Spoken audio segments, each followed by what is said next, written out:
I don't have a single issue with this book.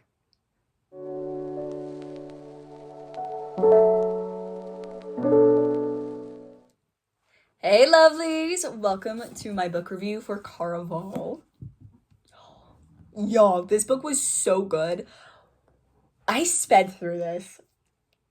Miss Stephanie Garber, I applaud you. Okay, so this book is the first in a trilogy, and then she has an extra like Christmas special, which I cannot wait to read. And yeah, and then she has three other books by the title of Once Upon a Broken Heart that's also part of this universe. And I'll be reading that after the Caraval series. Let's get into this amazing work of fiction. So, at the start of the book, we meet Scarlet Dragna through letters she is writing towards Legend, the mysterious carnival master who is surrounded by magic, mystery, and the unknowing. And she's begging him to come to the conquered Isle of, let me double check. Some of the names are a little bit odd. But that's okay. It almost seems almost Spanish in a sense. The Isle of Tricida. Now on there, she has her younger sister, Donatella, or Tella Dragna. And we do need to know a few things about them and their kind of family dynamic. Number one, their mother disappeared like 7 years before the book starts. And after her mother disappeared, her father proceedingly got more violent, and even to the range of disposing of anyone who got too close to them. For example, there was a knight's son, Felipe, and he was trying to help the girls escape after they were tired and done of their father's interesting parenting style. And unfortunately, he was drowned by their father. And in the first few pages, there's the scene where we meet Julian Santos. More on him later, because Julian. But Julian and Tella are making out in like kind of like the wine cellar, and Scarlet happens upon them, and she's like, "Oh, Tella, good for you. If Dad finds out, we're screwed. So let's wrap this up and leave, actually." And unfortunately, their father does find them, and he asks which daughter Julian was kissing, and they're both saying Scarlet is saying that it was Tella, and Tella saying it was Scarlet. And at first, I did have to put the book down, and I'm just like, girls, no, what are you doing? And then I found out when one of them gets in trouble, the other one gets punished. I was mad at Tella, and then for blaming Scarlet, and then I went, oh, sorry, I judged you too quick, queen. I do love Tella. I do like how all the characters are very well-rounded. And we get to know each one of them a lot more. And the next book, Legendary, is from Tella's point of view. But we're going to focus mainly on Caraval, which is from Scarlet's point of view. So, back to the letters, actually. Scarlet is sending letters, and it took her 7 times for Legend to respond to her. So, and the last letter she wrote, she's like, yeah, this is my last letter. I guess I have a fiance. And her father won't tell her which house he's from. He's not telling her his name. All she knows is his account.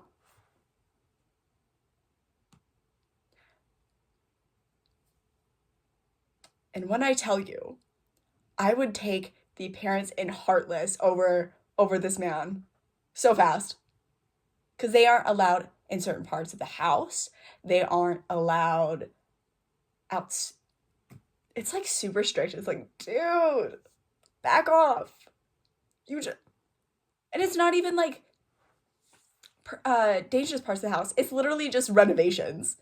He's he's really crooked, and he deals with the black market, and he's just very icky, and he's very quick to violence. Ugh. Yeah. But anyway, to celebrate her wedding, Legend sends her 3 tickets. One for Scarlet, one for Tella, and one for her fiancé. Now, Julian and Tella make a plan. They ransack both their rooms to make it look like they were kidnapped, and then they actually kidnap Scarlet, because Scarlet, being in a traumatic environment, was very much, I need to protect my sister, and I'm going to stay under the radar, which is honestly a very real portrayal of how trauma works in both Scarlet and Donatella. Donatella is the rebellious sister who's kissing boys and having fun, and Scarlet's like, okay, I'm the oldest, and I need to make sure everything does not fall apart. And then things kind of turn on her head, and she's suddenly finding herself alone in a rowboat with Julian as they roll towards Legend's private island. And the teasing starts. And Julian kind of just like talking with her, and he splashes her with like oars, and she's like, stop it. I need to go back before my wedding in 10 days. Let's go back before everything's screwed up. Thank you. Which I do understand her point, because the Count in his letters was saying that she could bring her sister and he'd keep them safe. More on him later. But then she notices the boat's filling with water. And Julian goes, okay, let's go. We're gonna go actually swim to the island. Are you good? Are you good? Sweet. So he sheds his really heavy clothes and he books it to the island. Scarlet, unfortunately, panics and goes, okay, I cannot be in a compromising situation with a man who's not my fiancé. And then she falls in the water in her full boaty dress. And she's trying to swim, but the fabric is getting caught in her legs and she's sinking. And she thinks that's it, that's the end. But Julian comes back and cuts her loose, thankfully, and they rush to shore. And it's cold. It's freezing on this island, and as they continue walking, they see shops. They see empty shops. They come to a clock shop, and there's almost something magical about it. There's strange things selling in all the shops. There's bottled dreams, bottled nightmares, clocks that can turn back time. And then she meets a man who is not the store owner, but just a guy. And he points her to a clock, goes, yeah, you can come this way for an hour of your time. And she thinks about it, goes, yeah, no, thank you, goodbye. I'm gonna go find Tall, Dark, and Handsome over this way. So she and Julian go the longer way to Caraval, and they find themselves in front of this big, huge, beautiful house. And they go in, and they find themselves in just the border of Caraval, on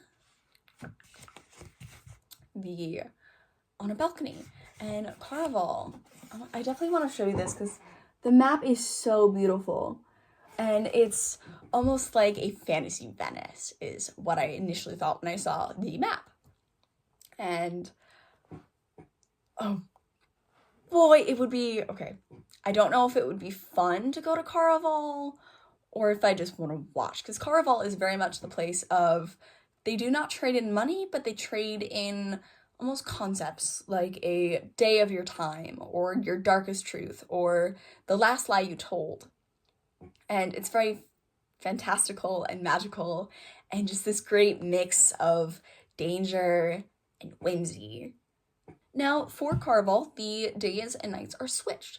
They are up at night and then they sleep during the day. And on the first night, when they first get there, they have to get to their rooms before midnight. Otherwise, they cannot play the game.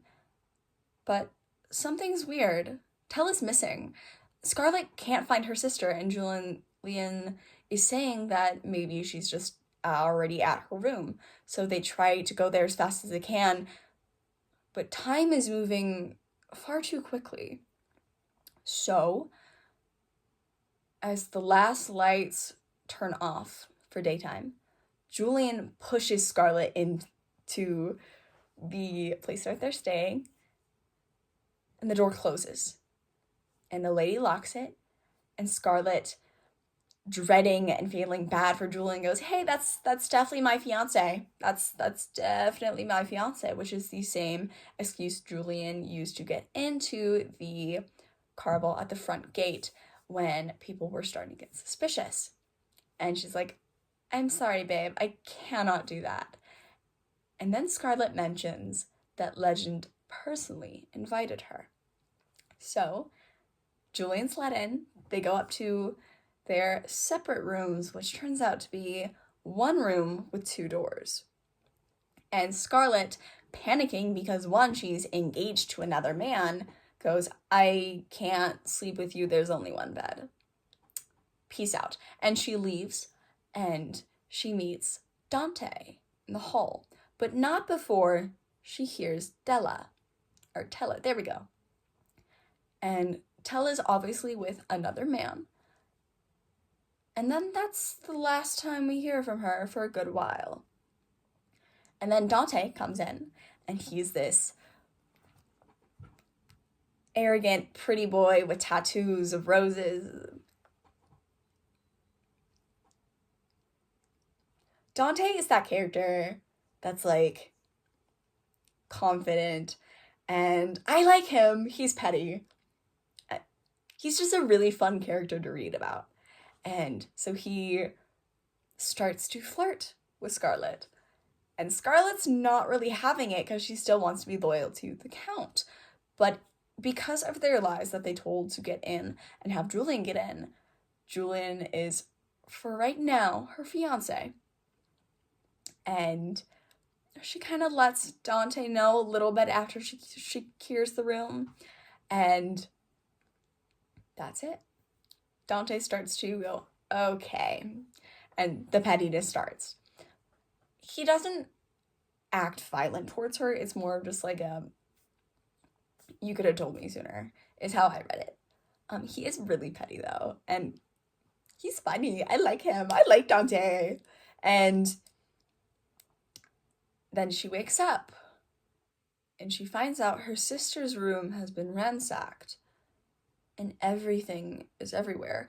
And people receive for their first clue the story of Donatella's disappearance. So they go to her room and start taking her stuff.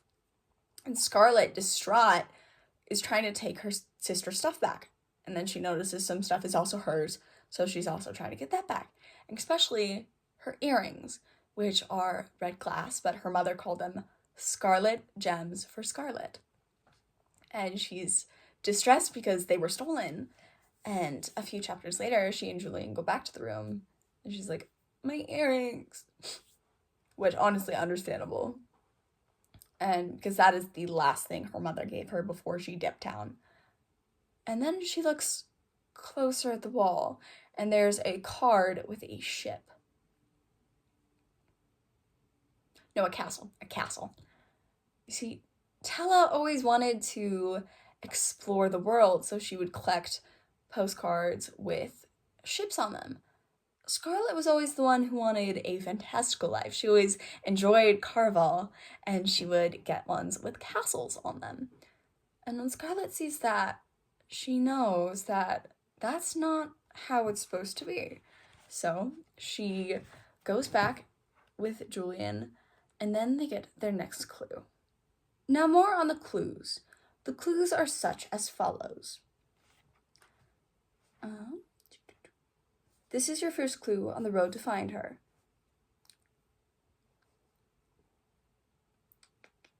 Clue 2, you will discover in the rubble of her departure.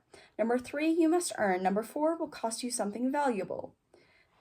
And number 5 requires a leap of faith. Now, they go off to the Castillo Maldito. I hope I'm saying that right. And it's a magical, almost glowing castle. And there, Scarlet goes off and meets Nigel, the local fortune teller for Legend and his Caraval. And he's tattooed all over his body, and he uses that to tell the future. Now, he says the future isn't set in stone, but oftentimes we are chasing something and something is chasing us. And there can be multiple chasers, we could be chasing multiple things, and yada, yada, yada. But he sees Scarlet noticing the heart. He's like, girl, you have it bad. You're in love. And she's like, nope, I'm betrothed. I love the Count. And definitely not Julian. Edgar's queen. But she goes off after meeting with Nigel and kind of hearing that. And then she goes into a shop selling different perfumes and elixirs, and she buys one about protecting yourself, and it can only be used once, and there's like a time limit for it. So she continues to go off, and then she can't find Julian. And Nigel told her to follow the boy with a heart made of black. And she's looking for Julian, and she can't find him. But she finds a well, and she notices the symbol of Caraval carved in the bottom. So she presses it, and a stairwell appears. So she goes down, and she enters the tunnels beneath Caraval, where the performers used to get around. And she meets one of the performers, and she's like, yeah, you gotta get out of here. This is kind of where the people who go mad go, because a lot of the point of the first book is reality versus fiction. And they get warned twice that everything in Caraval is not as it seems. And I do love this, because you as the reader have to discern what is real and what is not. And the magic system I'll get more into as we progress. But Scarlet wants to leave early because she has to get back to her wedding. And she fears what her father will do if she is not back. Thankfully, with Tella, she thinks she has a little bit more time until something happens. But before that, we have to go through the other clues.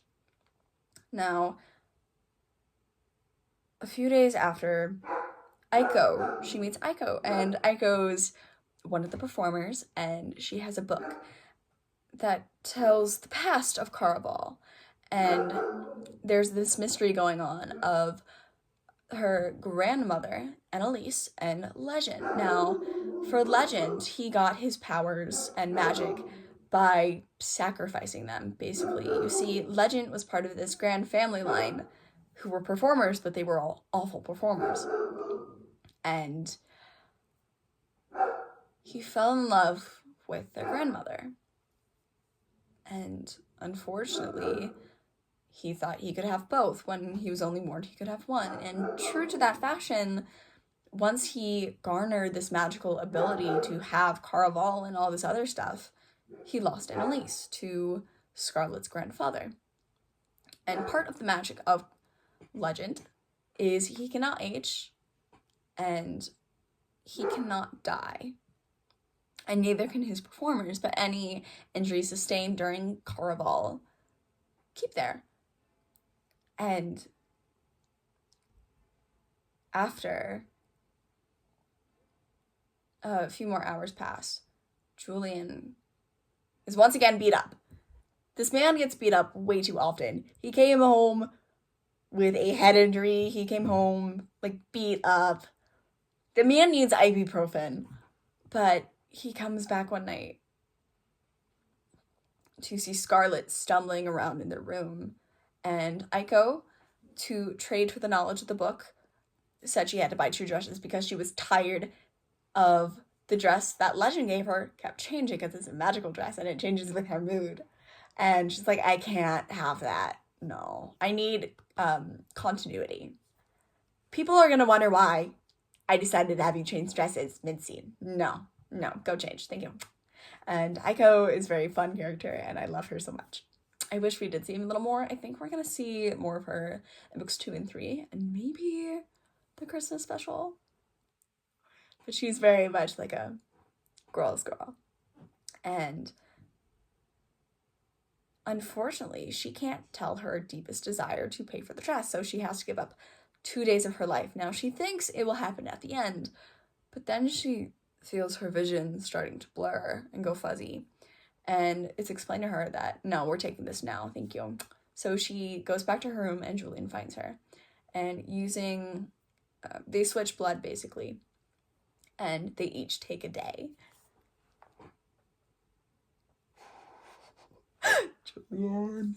And Julian also got her earrings back. This man, I do love this man. He is... he's up there with Carden for me, honestly. And then she goes back to the tunnels and she trips over a hand, and it's Dante's. And she sees Julian standing over his body.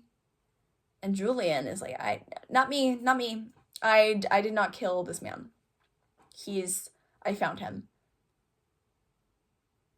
And then she starts getting mad at him because, honestly, yeah, valid. It's high emotion and she's traumatized. And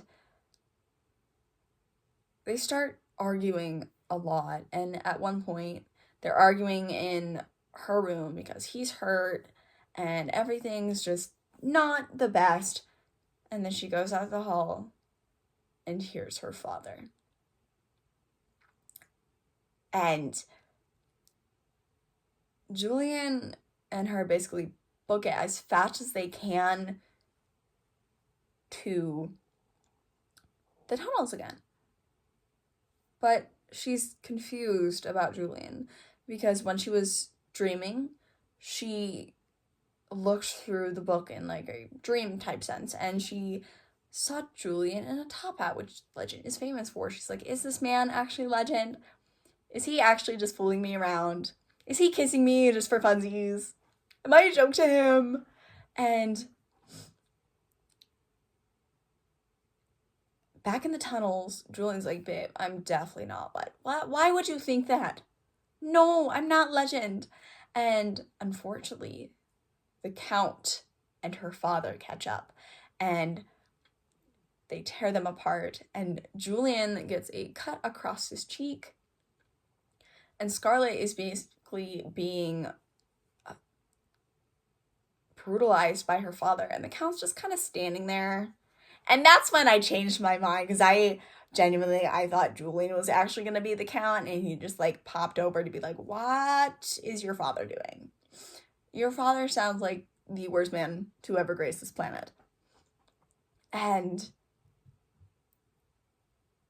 when I read that he was not really doing anything, as Julian in the scene was screaming at her father to let her go, I kind of knew that. I'm like, oh, I see you. I know what you are. And I'm like, okay, this man needs to go away. And he almost treats her like an object in the terms of, I bought you.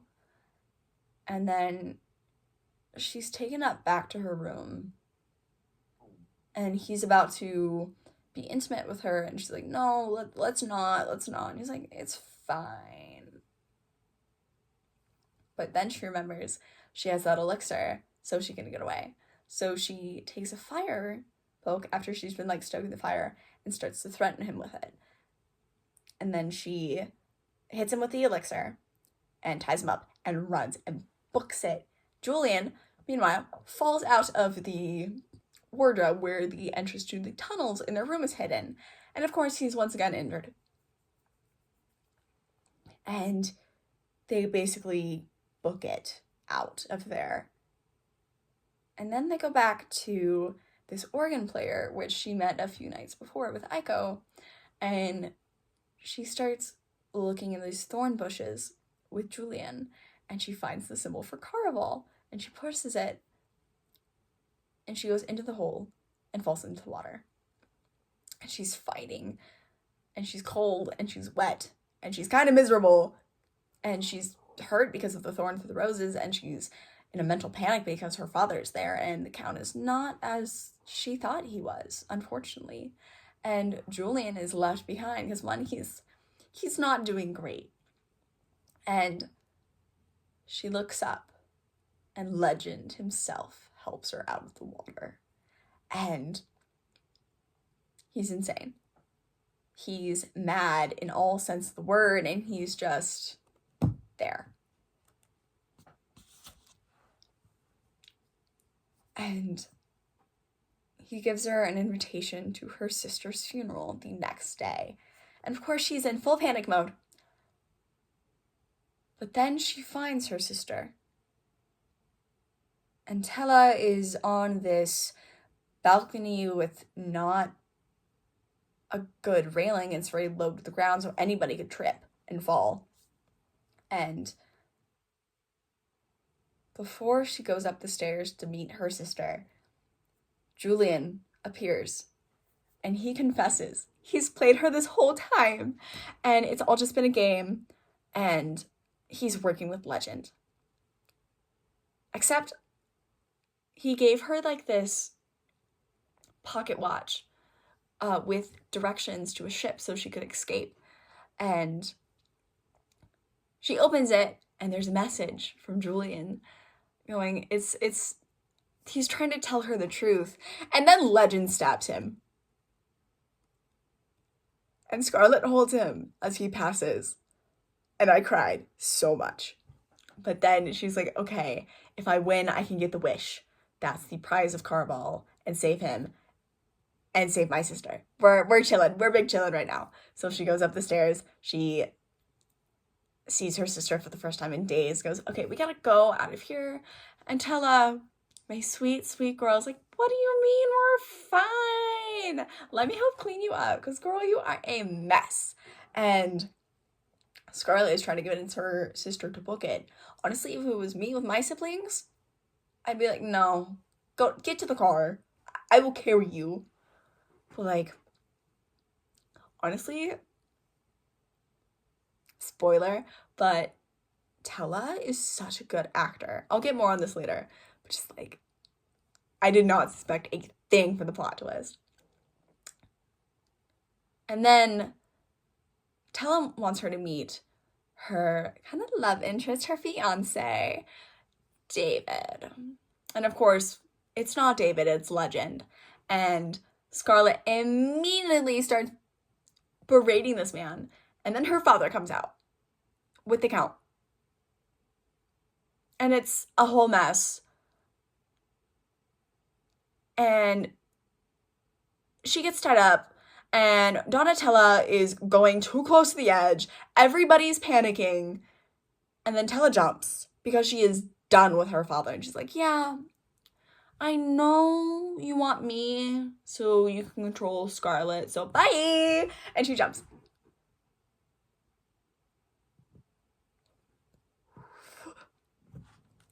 This book gave me anxiety for that scene. But, Scarlet is devastated because, one, she lost her sister and she lost her love interest. So she's going through it, but she won the game. She's like, okay, let me figure this out. I can only save one. And then Legend denies her the wish.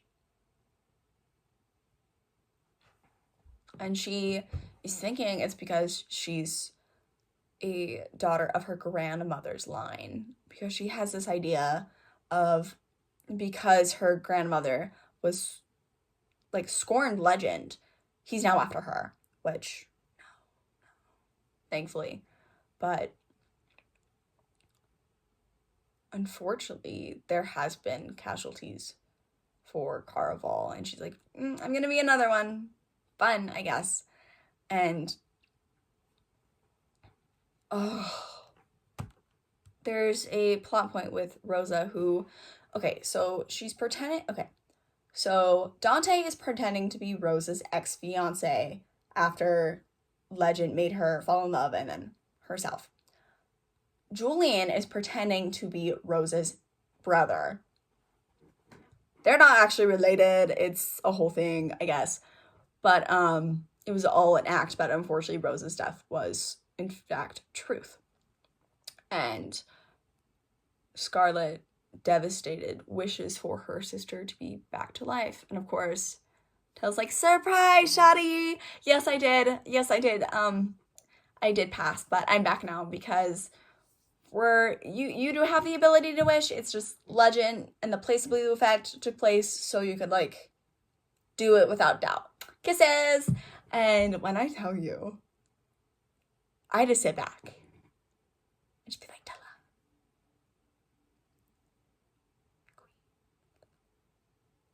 And Tella did this because she knew if her father knew she was alive, Scarlet would always have to watch her back. And thankfully, now that their father thinks Tella's dead, they don't gotta worry. They're fine. They're fine. I hope. I have 2 other books to read. I don't want him to make an appearance. I'm a little worried, but it should be fine. And Julian comes back and she's like, what? And of course we talked about how the performers for Legend don't die, they just kind of stay comatose until the end of Caraval. And she's happy, and Dante comes back and she's like, what are you doing? And then we find out Julian was supposed to just drop her off on the island and book it. But of course he got feelings. And it turns out Legend is not Legend. His name is Casper. And he's just a guy. He's just a guy. He's just one of the performers.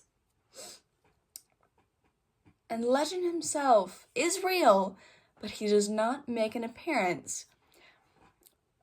I assume for the effect, which honestly, I get you. And it turns out Julian is his brother. But we don't get a name for Legend quite yet.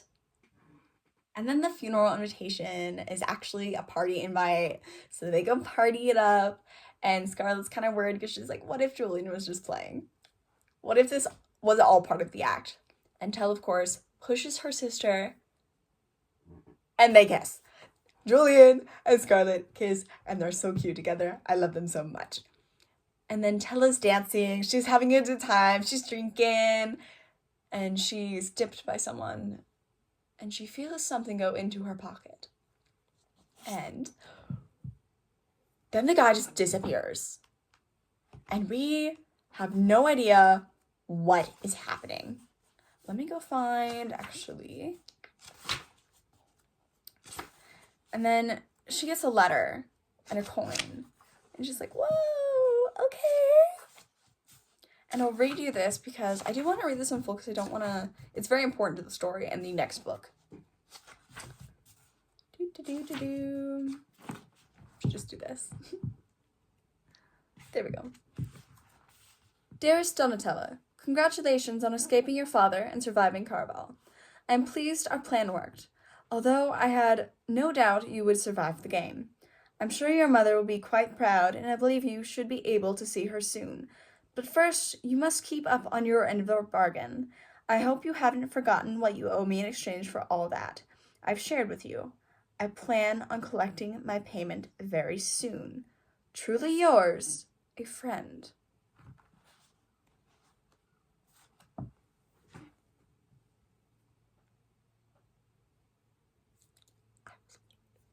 I was floored.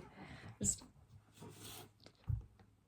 Now, the deal they were talking about is Tella basically contacted this person through an organization to get information on Legend so she could contact him and basically set up this whole game. She set her sister up so they could escape, which honestly, slay. I love these sisters. And then she asked about her mother. And that's it. That's book 1. I love this book series so far. I sped through this book. It's like 400 pages. Flew by. And it's... Okay, I gotta talk about the cover because, like, it scratches an itch in my brain. I don't really like this style of cover, but for this one, I'll let it slide. Because if you see on here, it's the same as in here. Which, that just itches my brain for, like, the 3D effect. And then the letters are also textured. And then there's shadows here to help that illusion out. And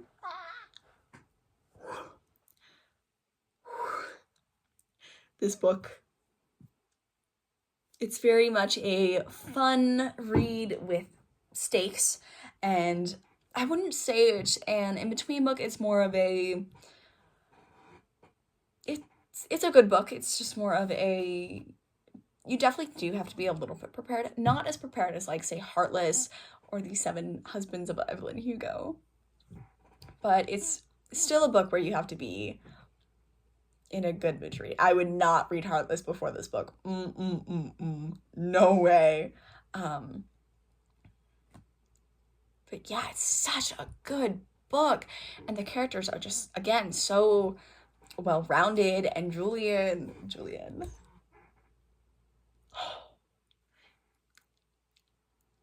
Due to the magic of Caraval, he could not tell her the full truth, but he was still, like, he's still there.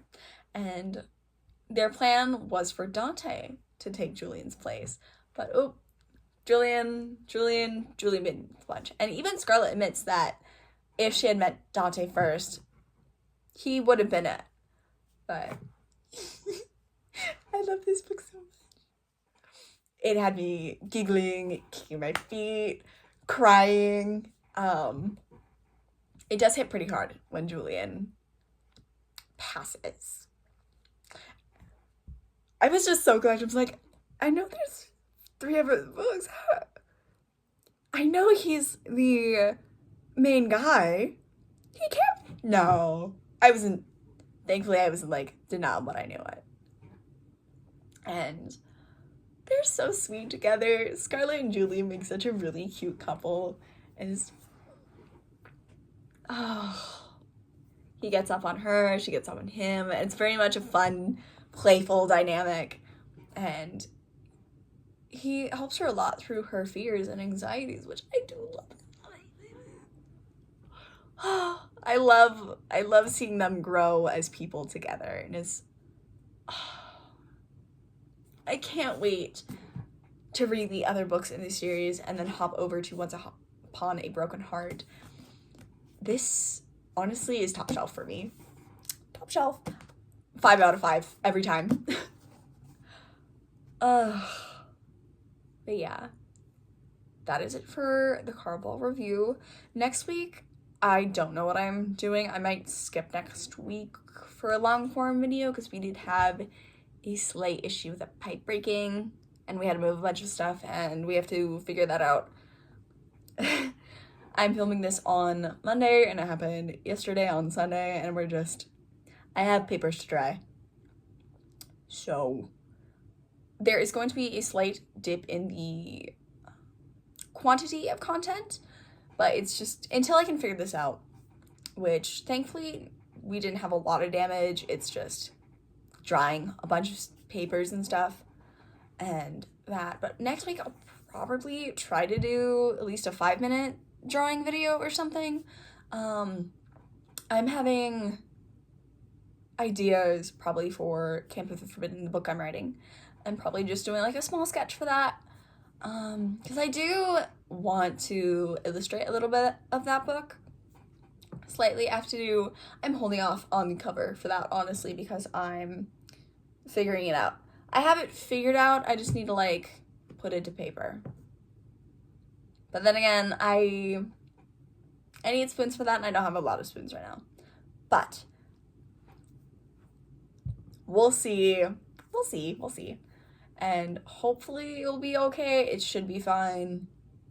It's just gonna be a time-consuming process of getting everything dry, fixing it, blah, blah, blah. But for now, my lovelies, go get some water. Get a cookie too. You deserve it. And I will see you next time. Love you, lovelies.